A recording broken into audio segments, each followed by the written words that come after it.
Coucou les passionnés, je reviens avec cette nouvelle recette que je vous ai promis à la fin d'une vidéo.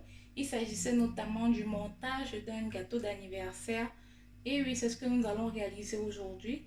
Installez-vous confortablement, appréciez l'introduction et je vous reviens pour la suite de notre montage.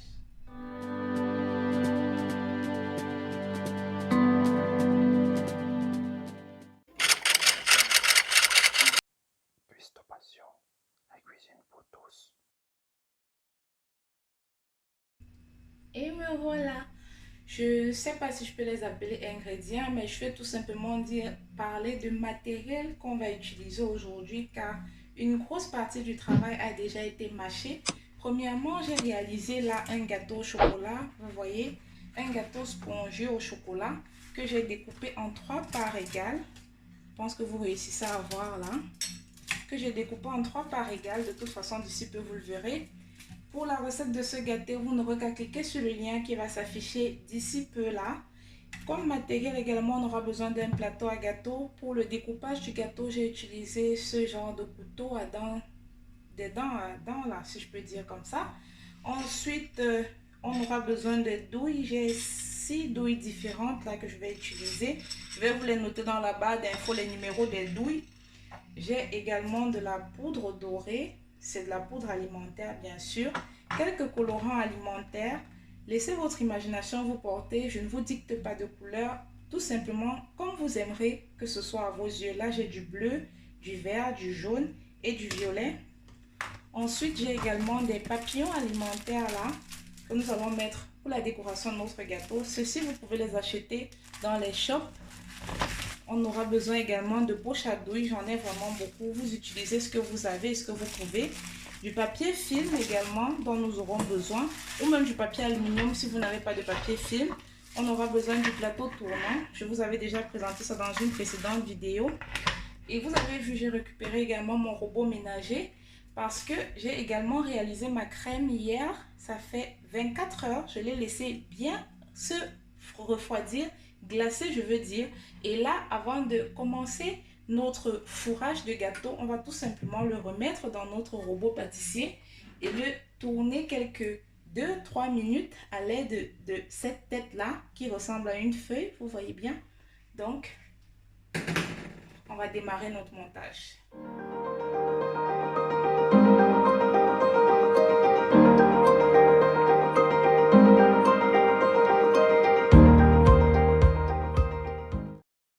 On a fini de fouetter la crème, je l'ai remplie là dans une poche à douille déjà. Je vais la mettre premièrement sur le côté. Vous voyez, j'ai récupéré un petit mouchoir là et je mets mon plateau tournant en bas pour la facilité du transport. Plus tard, moi j'ai mis ces petits disques là qu'on achète également en supermarché sur lesquels on dépose les gâteaux avant de les décorer. Si vous n'en avez pas également du papier aluminium, vous pouvez utiliser. Donc on place notre gâteau comme ça. On essaye de centrer un peu sur notre plaque tournante. Comme j'ai dit, le papier mouchoir va nous servir le nettoyage à chaque fois. Ensuite, on va remettre ça sur le côté. Je prends un ciseau, je découpe.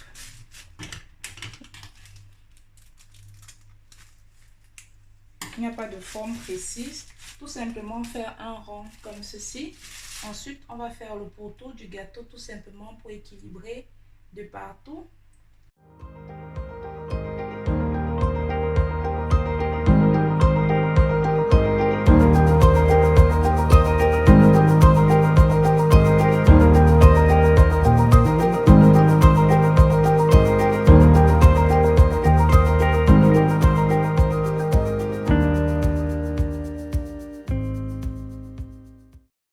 De ce même mouvement, j'ai également couvert les bordures de notre gâteau, je veux dire avec notre poche à douille. On va tout simplement essayer de lisser là. C'est juste pour mettre un peu de crème, cette étape.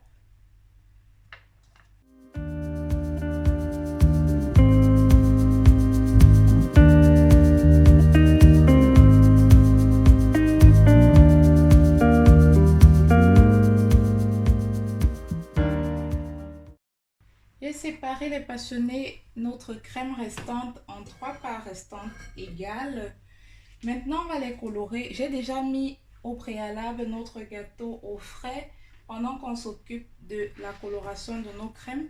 Étant donné que je n'en ai plus, j'ai dû choisir entre 3 couleurs, mais c'est pas grave. On va tout simplement déjà colorer. Vous aurez besoin tout simplement de rajouter à chaque fois les teintes que vous voulez comme ça. Et à l'aide d'un fouet ou d'une fourchette, vous les rajoutez.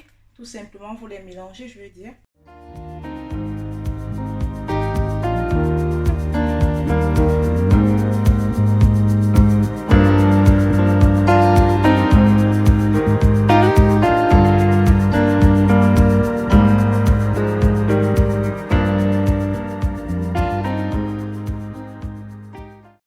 Regardez-moi ce set de couleurs qu'on a fait là.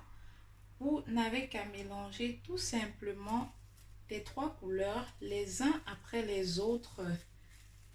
Vous voyez ce qu'on a obtenu? Regardez-moi ça. Maintenant, on va rechercher le ciseau. On va tout simplement découper. Après l'avoir roulé, vous avez vu maintenant à quoi servait le papier film. On va récupérer la poche à douille. On tourne les deux côtés comme ça là. On va la mettre dans la poche à douille, choisir une tête avec laquelle vous voulez décorer et ensuite laisser notre imagination nous porter. Une fois notre gâteau récupéré, on avait bien roulé les bords comme je vous avais dit. Vous allez choisir tout simplement une tête de l'une des deux, la couper comme ceci avec le ciseau.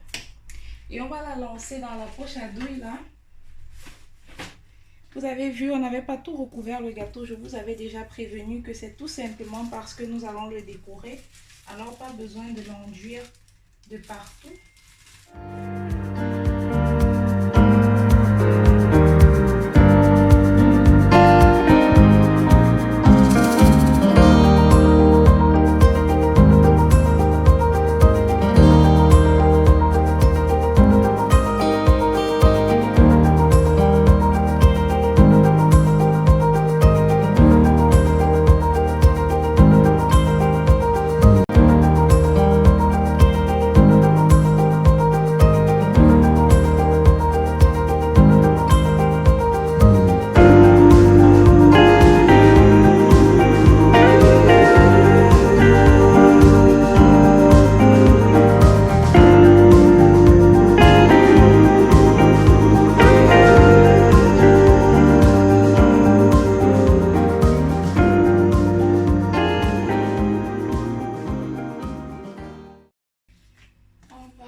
Continuer, on va essayer d'écrire un happy birthday là. Je n'ai plus de crème comme prévu. Je crois que j'ai fait un mauvais calcul. Ce gâteau était décidément très gros. Je suis en train d'essayer de voir si j'ai encore des bics à écriture là qui pourront me sauver. Mais ça risque d'être très compliqué. Étant donné que pour la plupart, ils sont presque déjà commencés ou même finis. Voilà les passionnés, j'ai récupéré un bic pour la pâtisserie sous forme de chocolat parce que ma couleur noire était terminée, mais vous utilisez ce que vous avez. Vous écrivez tout simplement le happy birthday, ensuite le nom de la personne à l'honneur, ensuite placez votre gâteau au frais avant de le ressortir au moment de la dégustation. Et voilà, après l'avoir sorti du frigo, j'ai tout simplement rajouté nos petits papillons là, vous voyez, et notre poudre dorée que je vous avais dit, vous saupoudrez juste un tout petit peu. Ici, j'ai laissé la place pour écrire le nom de la personne à l'honneur, c'est tout à votre honneur. Je dirais un petit lapsus, tout simplement pour vous dire que la personne pour laquelle vous faites le gâteau, ou tout simplement si c'est pas pour un anniversaire, vous pouvez le laisser comme ça. Regardez comment cet effet brillant, glow, nous donne une sensation d'arc-en-ciel. C'est merveilleux, c'est magnifique. J'ai hâte de le déguster. Malheureusement, je ne vais pas le couper devant vous, comme vous en doutez. C'est un gâteau d'anniversaire, c'est-à-dire il va falloir le couper devant la personne à l'honneur de ce fameux jour, je vais dire. Donc, je vais vous laisser déjà. Je vous demande de vous abonner. Si ce n'est pas encore fait, de liker, de partager. Et on se retrouve pour de nouvelles recettes sur Custo Passion. Ciao, ciao!